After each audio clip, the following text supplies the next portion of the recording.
Lena Voss had given 3 years of her life to Alpha Damon Ashgrove.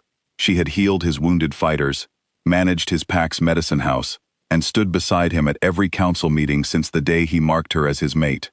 In the beginning, their bond had felt strong and warm, like sunlight after a long winter. But somewhere in the last year, that warmth had cooled into something distant and careful, the kind of silence that grows between two people who are no longer truly speaking to each other. She told herself it was nothing. Alphas were busy. Pack leaders carried heavy burdens, and Damon had many territories to manage, many disputes to settle, many long nights spent in meetings she was not invited to attend. She told herself this so many times that she almost believed it. Then Selene Marrow arrived. Selene came from a neighboring pack, sent as part of a trade negotiation between territories. She was beautiful in a sharp, practiced way, the kind of beauty that seemed designed to be noticed. She laughed easily at Damon's jokes. She touched his arm when she spoke to him, just briefly enough to seem accidental.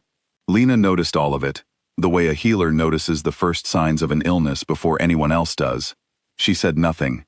She watched. Months passed. Selene stayed longer than any trade negotiation required. Damon began missing dinners. He began coming home late, smelling faintly of another pack's territory. Lena's wolf, usually calm and patient, began to pace inside her, restless and uneasy. Still, Lena said nothing. She had built her place in this pack with her own hands, and she was not ready to tear it down over a feeling she could not yet prove. The proof came at the Moonrise Gathering. The Moonrise Gathering was held once every season, when packs from 4 territories came together under the open sky to settle disputes, announce alliances, and renew old promises. It was the largest event on the calendar, and that year, it was hosted by Damon's pack. Lena had spent weeks preparing the medicine tents, organizing the healers, making sure every visiting pack would be welcomed properly. She had done this work many times before. She was good at it. She took pride in it. She had no idea that the gathering would become the place where her entire life changed. The hall was full that night. Hundreds of wolves, both in human form and in their natural shape, filled the great open space beneath the stars. Lena sat near the front, as she always did, beside the seat that belonged to the Alpha's mate. She wore a deep green dress that Damon had once told her matched her eyes. She had not thought, when she put it on that morning, that it would be the last time she wore his color. Damon rose to speak. The hall quieted. Lena expected him to talk about trade routes, about the harvest season, about the usual matters that filled these gatherings. Instead, he turned toward her. "There comes a time," he said, his voice carrying easily across the silent hall, "when an alpha must make difficult choices for the good of his pack." Lena felt something cold settle in her stomach. She did not yet understand what was coming, but her wolf understood before she did.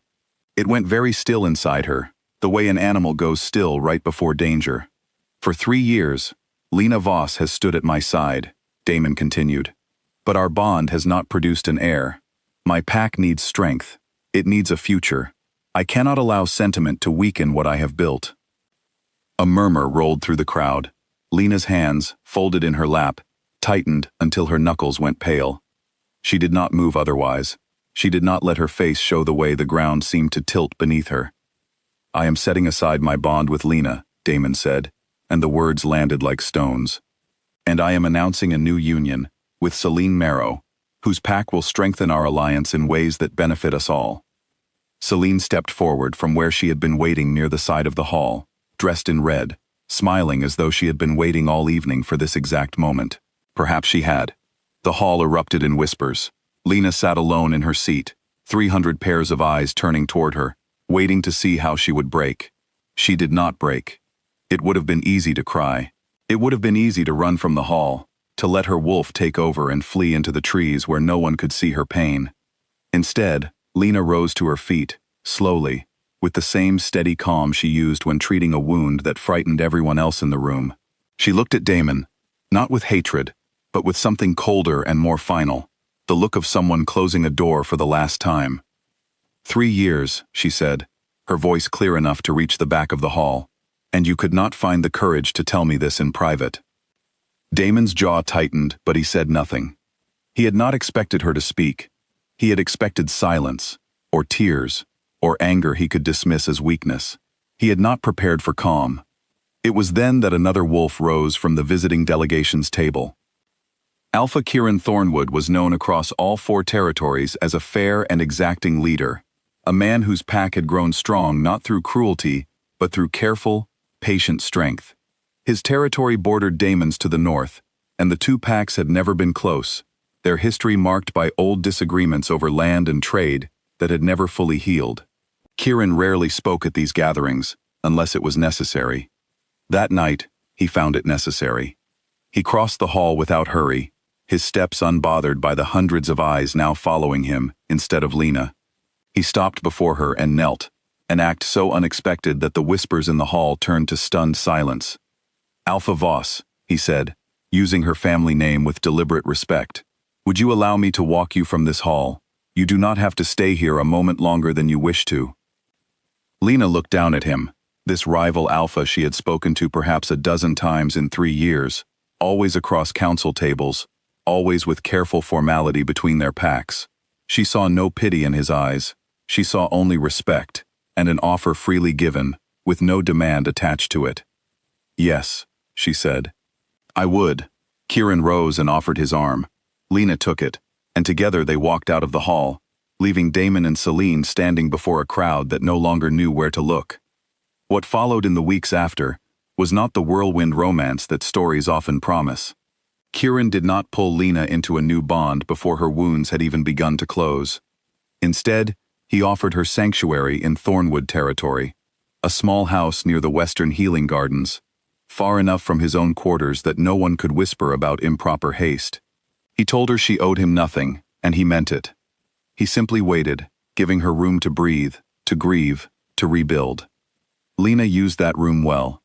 She rebuilt her medicine practice from nothing, working with Thornwood's healers, who welcomed her skill without question. She spent her evenings reading through pack law, learning her rights as a mate who had been cast aside without warning or consent. The more she read, the more something troubling began to take shape in her mind. Damon's announcement had been too clean, too perfectly timed for the largest gathering of the year. Discarding a mate in front of 300 witnesses was not simply cruel, it was strategic. It made the separation look final and consensual to anyone watching from outside the pack, especially to packs who might later question Damon's right to merge territories with Celine's family. Lena began to look back through the records she had kept during her years managing Damon's medicine house. As the person responsible for ordering supplies and tracking the pack's resources for healing, she had access to financial details most pack members never saw. She had never thought to question them before. Now, with fresh eyes, she found inconsistencies that had been hiding in plain sight for years, shipments that never arrived where they were recorded, funds moved through trade routes that ran conveniently through territory bordering Kieran's own lands. Damon had been quietly draining resources meant for his own pack's healers, funneling them elsewhere, and the timing matched almost exactly with Celine's arrival. She brought what she found to Kieran, not as a gift or a favor, but as information that affected his territory as much as it affected her former one. Kieran listened carefully, asked careful questions, and confirmed what Lena had already begun to suspect. Damon's plan had never been simply to take a new mate. It was to weaken Thornwood's trade position by starving it of the resources Lena's old territory had once shared in good faith, while strengthening his own pack through alliance with Celine's family. Discarding Lena had not been about an heir at all. It had been the final piece needed to close that plan into place. The next council gathering came a season later, hosted this time in neutral territory. Lena stood before the assembled alphas, the same kind of crowd that had once watched her be humiliated, and this time she spoke first. She laid out the records clearly, without anger, the same calm steadiness she had shown the night Damon cast her aside. She explained the missing shipments, the redirected trade, the pattern that stretched back further than anyone had realized. Damon tried to deny it, his voice rising in a way that made his own pack members shift uncomfortably in their seats. But the records did not lie, and Lena had kept careful copies, knowing that proof mattered more than accusation. By the end of the gathering, Damon's own pack council moved to strip him of his title, unwilling to remain loyal to an alpha who had used their resources for his own gain and lied to their faces about why. Celine, seeing the alliance collapsing around her, left before the vote was even finished, returning to her own territory without a word of farewell to anyone. Lena did not seek to take Damon's old pack for herself, though some among his former followers suggested it. She had no wish to rule a territory built on broken trust. She wanted only what she had earned back through her own patience and her own work, her good name, her place as a respected healer, and a future she would choose for herself, on her own terms. Months later, in a quiet ceremony beneath the open sky, with no crowd of hundreds watching, no announcement made for the sake of alliance or strategy, Lena accepted Kieran's mark. There was no grand declaration, no display meant to impress anyone watching.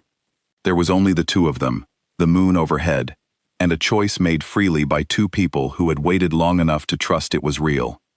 Lena often thought back to that night at the moonrise gathering, the night she had been humiliated, before 300 witnesses, by the man she had once trusted completely. For a long time it had felt like the worst night of her life. In time, she came to see it differently. It was the night a door closed on something that had already been broken for longer than she wanted to admit. And it was the night another door opened, quietly, with a man who had knelt before her not to take something from her, but simply to ask if she needed help finding her way out. She had said yes, she never once regretted it.